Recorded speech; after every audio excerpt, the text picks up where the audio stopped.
Breaking news with big stars ಈ ಕಾರ್ಯಕ್ರಮಕ್ಕೆ ನಿಮಗೆಲ್ಲ ಮತ್ತೊಮ್ಮೆ ಸ್ವಾಗತ. ನಾವು ಮಾತಾಡ್ತಿದ್ದು ಬ್ರೇಕಿಂಗ್ ನ್ಯೂಸ್ ಚಿತ್ರದ ಬಗ್ಗೆ. ಸೊ ಒಂದು ನನಗನ್ಸೋದೇನಂತಂದರೆ ನಾಗತಿಳಿ ಚಂದ್ರಶೇಖರ್ ಅವರು ಈ ಚಿತ್ರದ ಬಗ್ಗೆ ನಾವೀಗಾಗಲೇ ಮಾತಾಡಿರುವ ಹಾಗೆ ವರ್ತಮಾನಕ್ಕೆ ಸ್ಪಂದಿಸುವಂಥದ್ದು ಮತ್ತು ಇಶ್ಯೂಗಳನ್ನ ತೆಗೆದುಕೊಳ್ಳುವಂಥದ್ದು. ಈಗ ಒಂದು ಎಂಟರ್ಟೈನಿಂಗ್ ಸಿನಿಮಾ ನೀವು ಮಾಡಿದರೂ ಕೂಡ ಅದ್ರ ಮೂಲಕ ಯಾವುದೇ ಸಮಸ್ಯೆಗೆ ಸ್ಪಂದಿಸುವಂಥದ್ದು, ಪರಿಹಾರ ಸೂಚಿಸಬೇಕಾಗಿಲ್ಲ, ಆ ಒಂದು ಪ್ರಯತ್ನ ಈ ಮೂಲಕ ಮಾಡಿದ್ರೆ ಅಂತ ಅನಿಸುತ್ತೆ.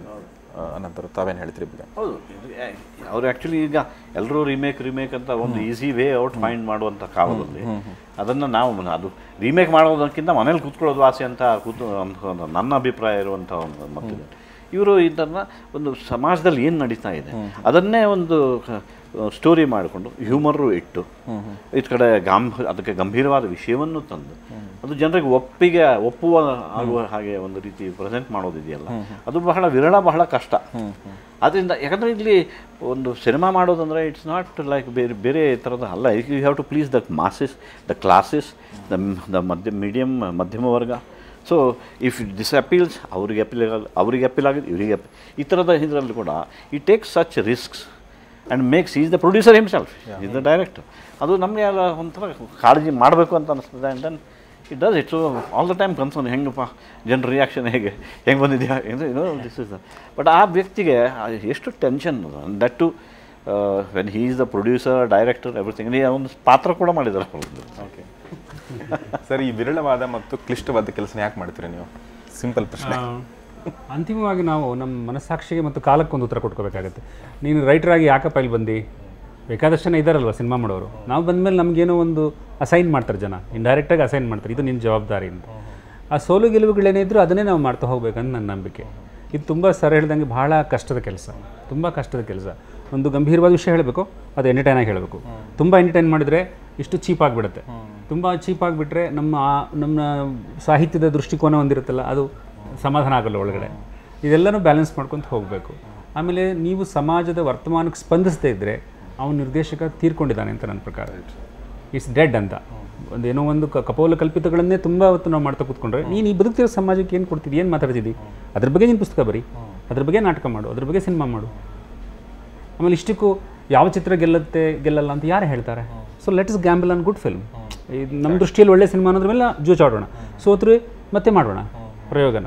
ರಘು ಹೇಳಿದಾಗೆ ರೀಮೇಕ್ ಚಿತ್ರಗಳನ್ನೇ ಮಾಡಿದರೆ ಯಾರು ಬರ್ಕೊಟ್ಟಿದ್ದಾರೆ? ಓಡುತ್ತೆ ಅಂತ ಇದ್ದೇ ಇದೆಯಲ್ಲ ರಿಸ್ಕ್ ಅನ್ನೋದು. ಸೊ ನನ್ನ ನಂಬಿಕೆ ಏನಂದರೆ ಕೊನೆಗೆ ಒಂದು ಸಣ್ಣ ಸೋತಾಗಲೂ ಒಂದು ಸಮಾಧಾನ ಉಳಿಯುತ್ತೆ, ಸಿಂಪತಿನೂ ಉಳಿಯುತ್ತೆ. ಇಲ್ಲಪ್ಪ ಅವನೇನೋ ಬೇರೆ ಹೇಳಕ್ಕೆ ಟ್ರೈ ಮಾಡಿದ್ದಾನೆ ಅನ್ನುವಂಥದ್ದು. ನನಗೆ ಅಂಥ ಸಮಾಧಾನವಾದರೂ ಇರಬೇಕು ಸೋಲಿನ ಜೊತೆಗೆ. ಆಮೇಲೆ ನಾನು ಯಾವಾಗಲೂ ಹೇಳ್ತೀನಿ, vulgar victory is worse, always worse than dignified defeat ಅಂತ. ಒಂದು ಗೌರವಾನ್ವಿತ ಸೋಲು ಒಂದು ಅಸಭ್ಯವಾದ ಗೆಲುವಿಗಿಂತ ಯಾವಾಗಲೂ ಶ್ರೇಷ್ಠವಾದ್ದು ಅಂತ. ಒಂದು ತುಂಬ ಒಳ್ಳೆ ಮಾತು ಹೇಳಿದರೆ ಬಹುಶಃ ಎಲ್ಲ ನಿರ್ದೇಶಕರು ಇದನ್ನು ಕೇಳ್ಕೋಬೇಕು. ವರ್ತಮಾನಕ್ಕೆ ಸ್ಪಂದಿಸಿದಿರೋ ನಿರ್ದೇಶಕ ತೀರ್ಕೊಂಡಿದ್ದಾನೆ. ಅಟ್ಲೀಸ್ಟ್ ಒಂದು ಸಿನಿಮಾ ಇಲ್ಲಾದ್ರೂ ನೀವು ವರ್ತಮಾನಕ್ಕೆ ಸ್ಪಂದಿಸುವಂಥ ಸಿನಿಮಾ ಮಾಡಬೇಕು. ಕಳ್ಕೊಂಡಂಗೆಲ್ಲ ಪ್ರಜ್ಞೆ ಇಲ್ಲಿದ್ದರೆ ಮಾತ್ರ ಥರ ಮಾಡಕ್ಕೆ ಸಾಧ್ಯ. ಅದು ಇವತ್ತಿನ ನಕ್ಸಲಿಸಮ್, ಗಣಿಗಾರಿಕೆ ಇವೆಲ್ಲ ಅದನ್ನು ಒಂದು ಕಮರ್ಷಿಯಲ್ ವಿಷ್ಣು ಸರ್ ಇಟ್ಕೊಂಡು, ಸುದೀಪ್ ಅವರೆಲ್ಲ ಇಟ್ಕೊಂಡು, ರಘು ಎಲ್ಲ ಇಟ್ಕೊಂಡು ಮಾಡಿದಂಥ ನಾವುಗಳು ಅದು ಮಾಡದೆ ಹೋದರೆ ನಾವು ಯಾಕಾದರೂ ಬರಬೇಕು ಲಿಟ್ರೇಚರಿಂದ ಇಲ್ಲಿಗೆ. ಅಲ್ಲೇ ಇರ್ಬೋದು ಪುಸ್ತಕ ಇಸ್ಕೊ ಬರ್ಕೊಂಡು.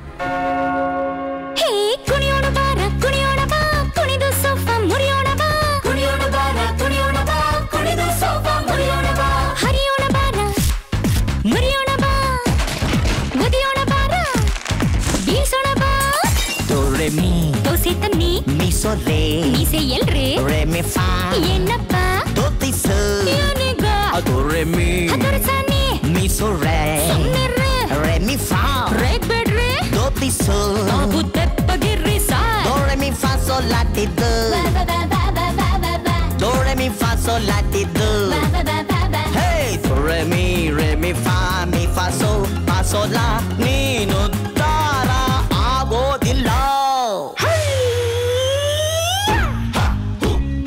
ಕರಾಟೆ ಕಲಿಸಬೇಕು ನಾನು, ಕರಾಟೆ ಕಲಿಸಬೇಕು.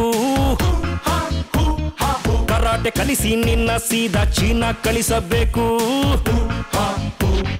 ನಿಮ್ಮದೆಲ್ಲ ಓಲ್ಡ್ ಸ್ಟೈಲು, ನಾನು ಲೇಡಿ ಜಾಕಿ ಚಾನು.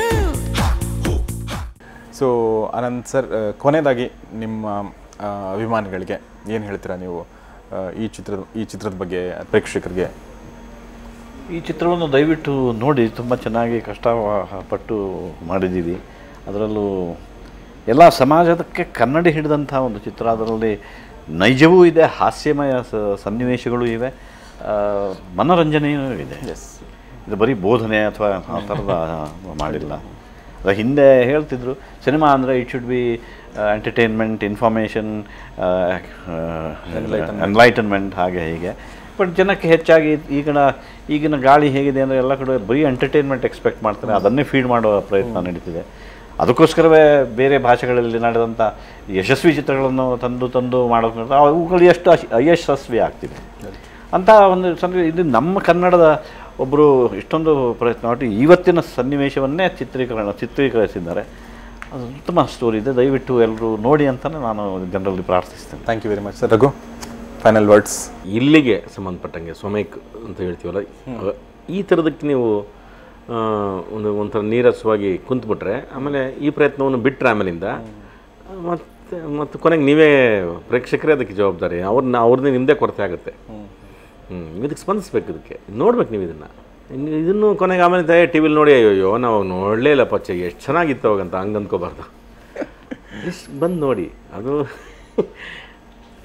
ಇದಕ್ಕೆ ನೀವು ಪ್ರೋತ್ಸಾಹ ಮಾಡಿ. ಇದಕ್ಕೆ ನೀವು ಲೋಕಾಯುಕ್ತ ಮತ್ತು ಡೂ ಪಾತ್ರ, ಇವೆರಡು ಪಾತ್ರಗಳಿಗಾದ್ರೂ ನೋಡ್ಬೇಕು. ಡೂ ಕಮ್, ಯಾಕೆಂದ್ರೆ we have to do something ಅಲ್ವಾ. ಬಟ್ ಈ ನೆಗೆಟಿವ್ ಡೂಗಳು ಜಾಸ್ತಿ ಇವ್ರು ಮಾಡೋದು ಪಾತ್ರದಲ್ಲಿ. ಆ ಡೂ ಸಪೋರ್ಟ್ ಮಾಡಕ್ಕೆ ನೋಡಬೇಡಿ. ಇಲ್ಲ, ಈಗ ಜನರು ಡೂ ಮಾಡಬೇಕಾಗಿದೆ, ಬಂದು ನೋಡಬೇಕಾಗಿದೆ. ಸೊ ನೋಡ್ತಿದ್ದಾರೆ.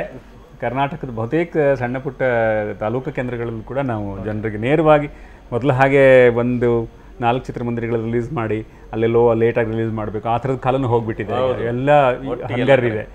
ಇವತ್ತೇ ನಮ್ಮೂರಲ್ಲಿ ನೋಡಬೇಕು ಅನ್ನೋದ್ರ ಅದಕ್ಕೆ ನಾವು ಸ್ಯಾಟಲೈಟ್ UFO ಇದ್ರ ಮೂಲಕ ಹತ್ತಿರ 100 ಚಿತ್ರಮಂದಿರಗಳಲ್ಲಿ ರಾಜ್ಯಾದ್ಯಂತ ಬಿಡುಗಡೆ ಆಗಿದೆ. ತುಂಬ ಕಡೆ ನಮಗೆ ನೋಡಿದಂಥವ್ರು ಬಹಳ ಎಮೋಷ್ನಲ್ ಆಗಿ ಬಂದು ಅದನ್ನು ರಿಯಾಕ್ಟ್ ಮಾಡ್ತಿದ್ದಾರೆ. ಅದು ನನಗೆ ಸಮಾಧಾನ ಕೊಡೋದು. ಬಹುಶಃ ಅಂಥ ಸಮಾಧಾನಗಳೇ ನಮ್ಮನ್ನು ಉಳಿಸೋ ಮತ್ತು ಮುಂದೆ ಕೆಲಸ ಮಾಡೋದಕ್ಕೆ ಬಳಸೋವಂಥದ್ದು. ಇನ್ನು ನಮ್ಮ ನೋಡದೇ ಇರೋಂಥ ಪ್ರೇಕ್ಷಕರಿಂದ ಈ ಚಿತ್ರವನ್ನು ನೋಡಿ ನಮ್ಮನ್ನು ಹರಿಸ್ಬೇಕು ಅಂತ ನಾನು ಕೇಳ್ಕೊಳ್ತೀನಿ. Sir, thank you very much ನಮ್ಮ ಜೊತೆ ಮಾತಾಡಿದ್ದಕ್ಕಾಗಿ ಮತ್ತು ಒಂದು ತುಂಬ ಒಳ್ಳೆಯ ಚಿತ್ರ ಕೊಟ್ಟಿದ್ದಕ್ಕಾಗಿ, ಮತ್ತೊಂದು ಒಳ್ಳೆಯ ಚಿತ್ರ ಕೊಟ್ಟಿದ್ದಕ್ಕಾಗಿ. ಒಳ್ಳೆಯ ಚಿತ್ರಗಳು ನಿರಂತರವಾಗಿ ಮಾಡ್ತಾಯಿರಿ.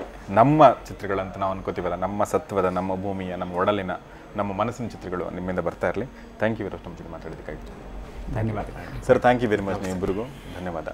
ಸೊ ಇದು breaking news with big stars, ಒಂದು ಬ್ರೇಕಿಂಗ್ ನ್ಯೂಸ್ ಚಿತ್ರದ ಕುರಿತಾಗಿ ಕಾರ್ಯಕ್ರಮ. ಇದರಲ್ಲಿ ನಿರ್ದೇಶಕನಾಗಿ ತಿಳಿ ಚಂದ್ರಶೇಖರ್ ಮತ್ತು ನಟರಾದ ಅನಂತ್ನಾಗ್ ಮತ್ತು ರಂಗಣ್ಣ ರಘು ಅವರು ಚಿತ್ರದ ಬಗ್ಗೆ ಮಾತಾಡಿದರು. ಸೊ ನೋಡಿದವರಿಗೆ ಒಂದು ಕುತೂಹಲ ಕೆರಳಿದೆ ಅನ್ಕೋತೀನಿ. ಕಾರ್ಯಕ್ರಮ ನೋಡಿದ್ದಕ್ಕಾಗಿ ಧನ್ಯವಾದ. ಕ್ಷಣ ಸುದ್ದಿಗಾಗಿ ನೋಡ್ತಾರೆ ಸುವರ್ಣ ನ್ಯೂಸ್ 24/7.